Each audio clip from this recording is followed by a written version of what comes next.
Coli बघा मित्रांनो बघा त्याचं नाव पण कोण आहे ते बघा. पहिले जुन्या लोकांना बघा आता आमच्या म्हातारी तुझी आजी तर एका लुगडीला 3 ठिगळं राहायचे बघा. आमच्या म्हातारीच्या काळात म्हणजे आमच्या म्हातारीचं बघितले आम्ही 3 ठिगळं. आता तुम्हाला वाटते का तसं आणि दिसते का तसं? एवढा फरक झालाय. हा चांगलं आयुष्य म्हणजे राहणं त्यांचं तसं. 4 दिवसांनी एकदा तेल भेटायचं गरीबांना. साबण तर तो कसला गोटा साबण राहायचा मिळाला तर मिळाला ना राहिला तसा. आता किती प्रकार निघलं तरी माणूस आयुष्यात नीट खायना किंवा नीट बांधना. म्हणजे थोडक्यात काय झाले देवाला पण चुके नाही उत्मत झाले का जरी अशी गोष्टी दिसते राव. बारक्या पोराला मोबाईल 10,000चा 15,000चा गाडी लगी मोठी त्याला नुसती हाऊस. पण हाऊसला पण जपा जरा माघार घ्या मग उन्या असं काय कुकर बघ आपलं हा उद्या कुठं घ्या ते कुकर कुठं राहिले कुकर गाडी माग बोलते गाडी माग पळेल बघा आता असं आहे मित्रांनो. माया लावली तर काय तेव्हा का मित्रांनो बघा गाडी माग कोकरा पळते बघा तेव्हा का गेला वर तेव्हा का त्याची बकरी कुठे तो कुठे बघा तो नाही थांबतच नाही तेव्हा का गाडी मधल्यामुळे तो बावळला या तेव्हा का अशी माया लय वाईट आहे बघा. तो काय येणार पळत ती वरात त्या रे गाडीमुळे बसल्यामुळे येडा जाणार. काय वाटलं आणख्या तेव्हा गेला गेला पळत नसता काय प्रत्येकाला हवस वाटते नाही हा त्याला पण काय वाटतं या जय प्रेम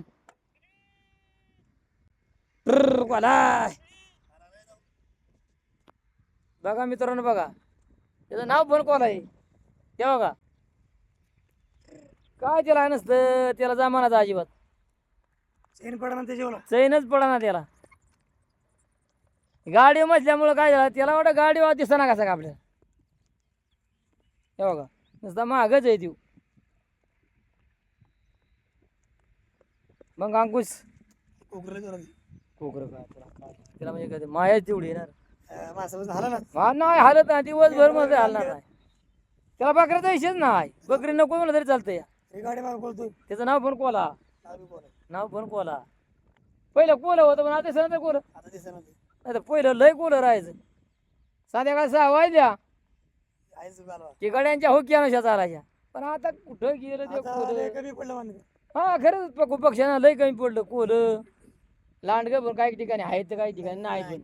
अशी पण परिचय आता हरणं किती राहील आता हरणं का कमी झाले रोड आता खालती रोड वरती रोड कशी हरणं जागायची आणि कुत्री लय झाली. अशी जुन्या काळात म्हणजे असं नव्हतं या का नुसता उडी आणतो या बघा यंत्राची गरजच नाही त्याला राहायची.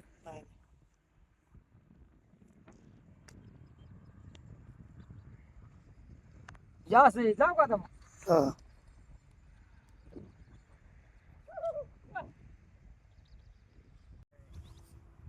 मग अंक्या कसं काय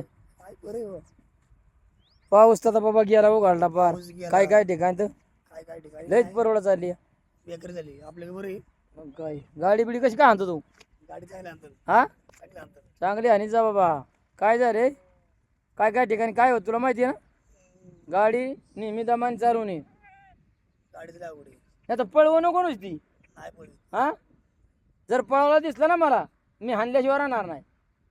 मग माझ्या भावाचं पोर आहे पण हाणल्याशिवाय का राहणार नाही. गाडी कंट्रोल ठेवा. अरे जुन्या काळात काय गाड्या होत्या का रे हा. अरे आम्हाला साधी सायकल होती बघायला सायकल रे नव्हती अजिबात बघा. आम्ही बडायची सायकल घ्यायचो नाट पळवायचो आणि पळवली की ती कुठंतरी पडायची गुडघं फुटायचं. मग आमचं म्हातारा पक्की हाणायची आम्हाला. तेव्हा काय रुपयांची आणला साधी सायकल भाड्याने ती पण चल मी रे जरा असं आहे मित्रांनो. काय होते पोराला स्वराला दाबलं तर पोर टिकते तर फाजील पोरं पण करण्यात मजा नाही.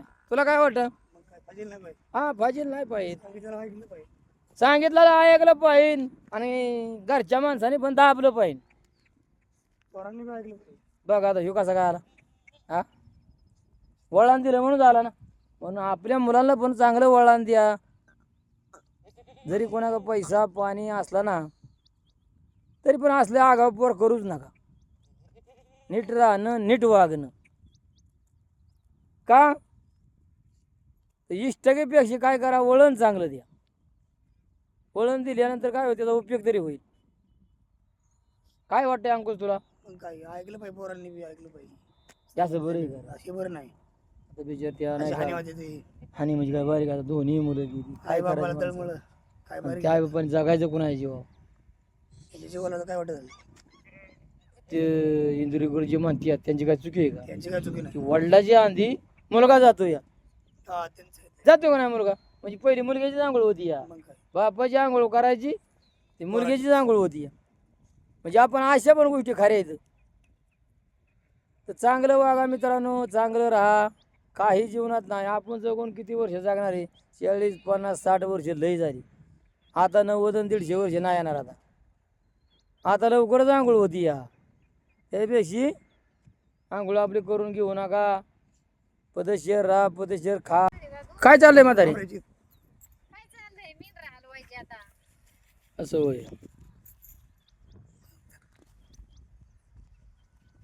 आता मी राहिलो कुकर करायची का?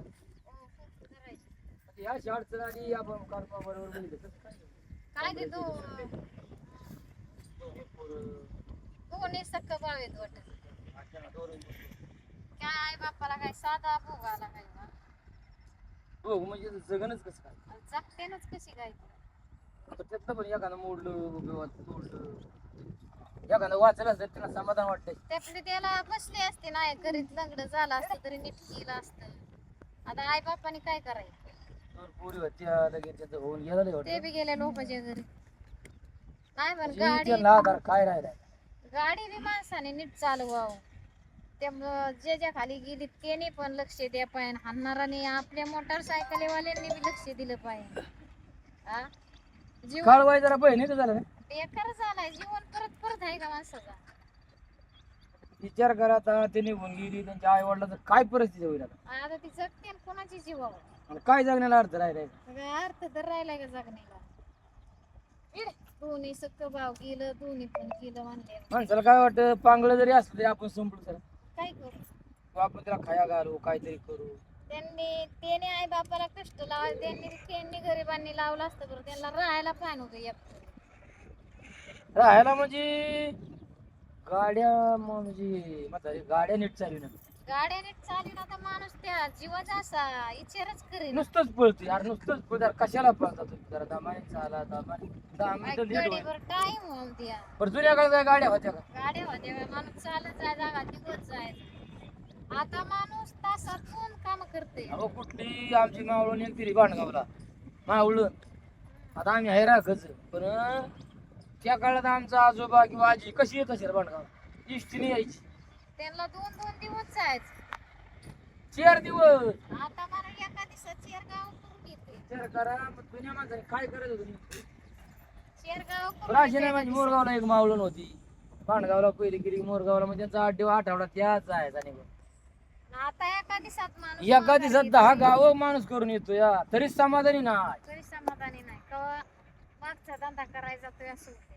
एक आता त्या परिवाराला देवाला अशी प्रार्थना करतो या दुःखातनं सावरण्याचा प्रयत्न करावं देवाला. प्रयत्न करा. आणि त्यांना एक आता आशीर्वाद काय द्यावा, कारण माझी पण आकार गेली का त्याची होती ती दोन्ही फळं गेली. एखादं जगलं असतं तरी समाधान वाटले असते. त्यांच्या जीवाला तेवढं चिरंगोळ झाला असता ना. तरी देवाला मी प्रार्थना करतो की त्यातून पण काहीतरी बळ दे बाबा. बारीक वाईट झालं होय, लय वाईट झाले. लय वाईट आणि हो पण नाही. आणि मुलाबाळांनी प्रत्येकाच्या मुलाबाळांना सांगावा की गाडी दमाने बाळा. नाही पूर्वीच्या काळात काय गाड्या नव्हत्या, नसली गाडी तरी चालत. काय त्याचा उपयोग आहे तेव्हा? अशा जर हानी व्हायच्या म्हणल्यावर आणि असं जर बेकारी व्हायचे म्हणजे काय उपयोग आहे त्याचा? जीवनाचा इच्छा विचार करा दुसून जर महागाई आहे. आता जे आपण माळाला उभं राहिलो, हिरवगार दिसतंय बघा, किती सुंदर दिसतंय. पण पाऊस पडला म्हणून सुंदर दिसते. चैत्र वैशाख माय शिमगा इथं मित्रांनो काय होत त्या टायमाला, म्हणजे मला तर वाटतं कुत्र सुद्धा उभं राहत नसेल, कुत्र. कारण त्या टायमाला म्हणजे इथं चिमणीला उभं राहायला जागा नाही, झाडाला पाला नाही, एवढ्यापर्यंत या रानमाळा अवस्था. कारण पाणी नाही, त्यामुळे चिमणी पाखरू कसं थांबल इथं. किंवा रानातली जनावर हरणं म्हणा किंवा लांडगं म्हणा, ते सुद्धा इथं थांबत नाही उन्हाळ्यात. का? या माळावर काहीच नाही ना. काय या माळावर काहीच नाही. किंवा माणूस सुद्धा त्या टायमाला उभं राहायला मी तर कान कसर करणार. असंही बघा, आज त्याच माळाचा दिवस आज कसं आले ते. आज इथं जनावर पाहिजे तेवढी म्हणजे जनावर गावणार, सर्प पण गावणार, पशु पक्ष्या समजा गावणार. का? तर त्याला आता निसर्गाने किती शोभा आणली बघ, आणली का नाही शोभा. आज त्याच्यावर हरणं चरत्यात किंवा लांडगं पाण्यासाठी कुठंतरी येतात, किंवा कुत्री येत नव्हती पण ती कुत्री पण आता बकऱ्यांच्या ह्याच्यामुळे यायला लागली. जेवढी त्या माळाला गोडी आहे. गावा ठिकाणी पण एखादा माणूस बघा तुम्ही, एखादा 5 वर्ष 4 वर्ष पण का, एखाद्याची वागण्याची पण किंमत असते. जसा वागल तसं माणूस पण त्यांना मानतं आणि किंमत देत. म्हणजे अशा गोष्टी पण आहेत मित्रांनो. तसं आखं म्हणजे ना वागण्यावर परिणाम आहे. जसं वागचाल रानचं पाखरू पण जवळ येणार. कारण या माळामुळे तर काही नत निघले बघा, उन्हाळ्याचं म्हणजे कोणच इथं उभं राहत नाही. आज त्या माळाला निसर्गाने इतकी शोभा आणली किंवा इतकं दिसायला पण सुंदर आहे. आज इथं कोणी सुद्धा आला तरी म्हणजे आनंदात उभं राहणार. काय आनंदात. पण आनंद आणला कोणी? निसर्गाने आणला, पावसाने आणला. तरी ह्या वेळेस म्हणजे पाऊस असा काही ठिकाणी, म्हणजे माळरान ठिकाणी पाऊस कमी. आता काही ठिकाणी पाणी शिरलं म्हणतात. ते कसं शिरलं, जिथं बाबा लावणाचा भाग होता, नदी नाल्याचं आकार होता, त्याच्यामुळं ते पाणी एकदम गोळा झालं. गोळा झाल्यामुळं काय झालं, नालं किंवा नदीचं बंधारं असं फुटल्या गेलं. मग नंतर गावात पाणी शिरलं. अशी बरीचशी झाडं झाली. असं आहे मित्रांनो, पावसाने निसर्गाने चांगलं केलं. बकरी पण बघा कशी चारतात या, त्यांचा पण थोडा थोडा आत्म्य भरतो या. आणि तेच मुख्य जनावरांमुळं त्यांच्या आशीर्वादाने, गाय गुजीच्या शेतकऱ्यांच्या त्यांच्या आशीर्वादाने थोडा का व्हायना पाऊस पडला. काही ठिकाणी विहिरीला पाणी नाही वाढलं, लोकांनी बाजऱ्या पेरल्या शेतकऱ्यांनी. असं आहे मित्रांनो. इथं ठेवतो मित्रांनो. चांगलं वागलं नाही तर ना कुठं पण परमेश्वर किंमत येतो. पण वागण्या होय आणि इमानदारी होय. तर घंटीचं बटन दाबाय विसरू नका, सबस्क्राईब करा. इथंच थांबतो मित्रांनो.